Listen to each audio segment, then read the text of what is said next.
Hi, I'm Aim. I'm a stay-at-home mom and I have a passion for creativity.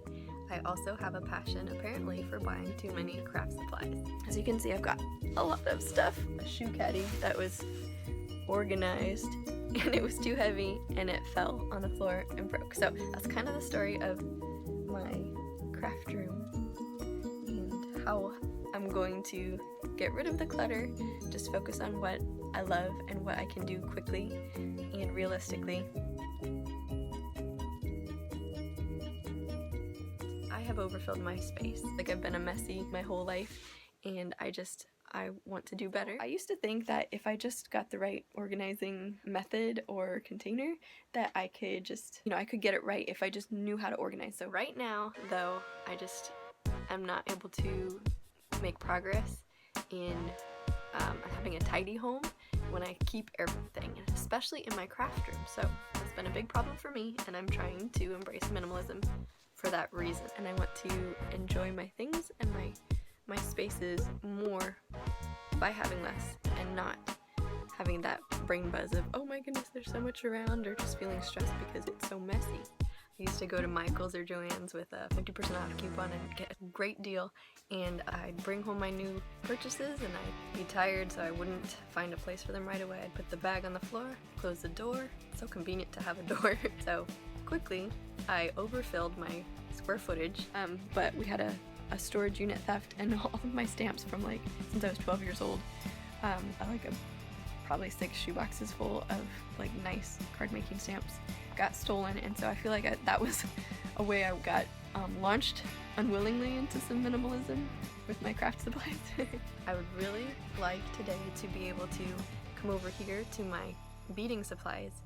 I don't want to get rid of all of them. I know I don't have enough time. My ideal self would make tons of beautiful bead gifts and that sort of thing, but I don't have time, so I'm just gonna scale back to a few things. I'd like to take these beading supplies and transfer them over here to some of these movable containers so that I could just do a project on my table and put it away in like a half an hour to an hour. You can see I'm a mom by the sticker that my daughter put there. And so I just want to get this space more usable and less overwhelming, and definitely less messy. I am trying to minimize, trying to declutter, just get rid of things that are part of my fantasy self. The reality of my time is that I just can't dedicate a lot of time to something. I mean, if I get a 30-minute to an hour project done, that's really good, and that's kind of my goal. So things like the cross-stitch supplies that I'd bought, because they were a great deal, I'm not going to get to that anytime soon, so I gave those away.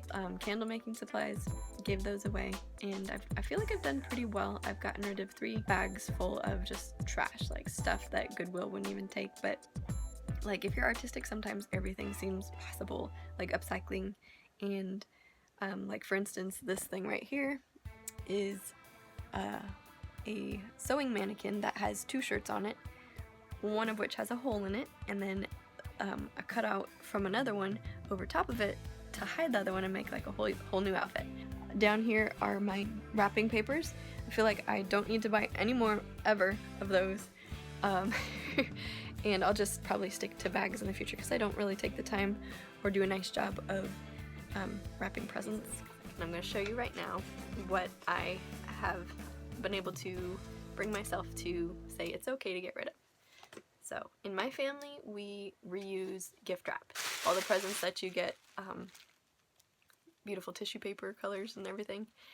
Well, I just decided I don't need 10 million pieces of white tissue paper. I'm actually letting go of a whole recycling container full of different colors, mostly white, wrapping paper. If it's ripped, too wrinkly, I just don't need that much. And I'm using this sturdy diaper box for what I'm choosing to keep. I'm gonna only keep what I need and can fit in that box, and I can get rid of this. It's probably been passed between me and my mom like 10 times. It was originally 69 cents. So one of the questions is, what's the worst that could happen if you get rid of something, to decide if you can declutter it. I have other Christmas bags so I don't need this one. It's got a sticker on it, it's pretty crinkled. What's the worst that could happen? Nothing bad could happen. I can easily replace it. So, and then I found these little you go shopping at Claire's or something and they give you a little bag for your jewelry. My goal is to not go buying little things from 5 and under and that sort of thing, because I want to bring less into my home, only what we need, and then also think about purchasing experiences for friends or consumables, like tasty treats and that sort of thing, because I don't want to add to other people's overwhelm and clutter.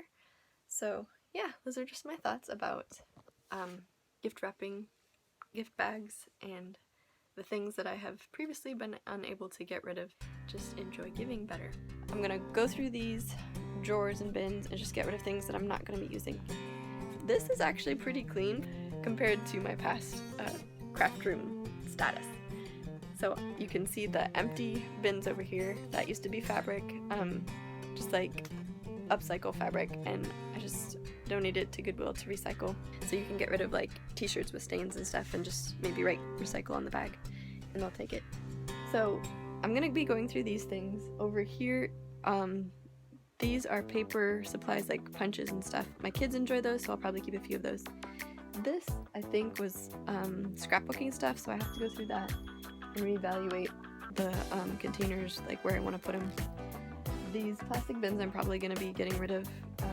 We got beading supplies, which are kind of expensive, so I have a hard time like completely ditching them, but I'm going to probably be minimalizing that so that I can just have more space in the room if we want to use it for a guest. And then this stuff I think is a gift stash. Sewing supplies maybe a little bit, and then some more fabric and scrapbooking stuff. My fabric stash currently is in the master bedroom where I can sew and not wake any of the kids up. I'm going to have to declutter this up here. A friend gave me like a lifetime supply of washi tape, which I love to use, like sealing envelopes and stuff. So I'm gonna keep that and use it, but I know I don't need to buy any more. I don't need to bring any more into my craft room. This thing needs to be repainted. These things right here are from 3 years, never unpacked. So I need to go through that and decide what I actually value and need to keep now. So I'm back in my craft room. I don't remember what's in this bin that I'm about to open.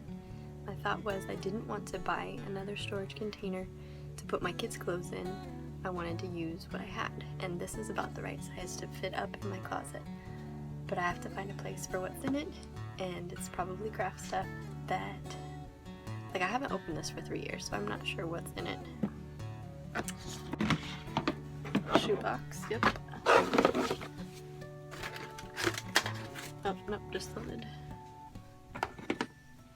Okay, so we've got, looks like paper supplies. Letters, trash. I moved trash. I guess I thought I could cut on it or paint on this piece of plastic or something. And recycle little containers. These are actually pretty good, these berry things. Pretty good for organizing inside junk drawers and that sort of thing.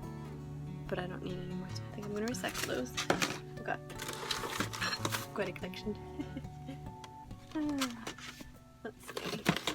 So, I think these are scrap pile. I think I will probably pass those on because if I ever do crafting things with cards, I use bigger pieces, and I can always cut the large pieces of cardstock, which I have over here, into small pieces, so I don't actually need those. Maybe I'll let my daughter play with them or something, but I think I'm probably going to pass them off to my friend who does card making parties. So that'll benefit her, and I'll feel good about getting rid of it.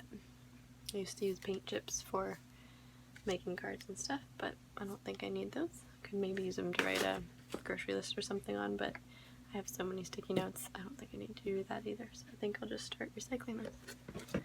So, what's underneath this stuff? Yeah, basically just random junk.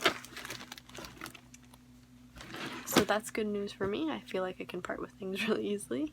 Either stash them somewhere if it's something I'm going to use, or recycle or trash, and possibly have a few Goodwill items. So that's good news for me. I have saved myself a trip to the store to get a bin, saved myself money, and I can reuse this. This is all scrapbooking stuff that I'm just probably not going to do a lot of like stickers and paper kind of things. I've got more paper down here. I do Shutterfly now, which to me it's a lot simpler. It's thinner. I don't have to get a project spread out all over a surface, and they have a lot of good promotion, so I can get a book for free occasionally. And anyway, so my goal today is to get that mess down there cleaned up and go through those organizers and get rid of more stuff. So maybe one day this will be a nice simple room that I can have somebody in, and it feels good to let go. And if you yourself are trying to minimalize your craft supplies, just keep it up and just think about what really brings value to your life, what brings enjoyment, and not adding stress. So for stay-at-home moms especially, you want to have that creativity. Do what you love. I'm not going to get rid of all my art stuff. I really want to focus on doing more stuff like this, and then I can be a better mom and invest into my kids because I've had that uplifting me time. So that's why I'm embracing minimalism. I'm excited. Thanks so much for watching this video. I hope it has inspired you if you are ready to start your minimalism journey. Maybe you've seen some similarities in your own journey. I'd love it if you'd leave me a comment telling me your story, and I'm sure it would encourage other people as well. If you like this video, be sure to give it a thumbs up. Click subscribe if you haven't already. Hit the notification bell if you want to be notified when the next video is up, and I hope to see you next time.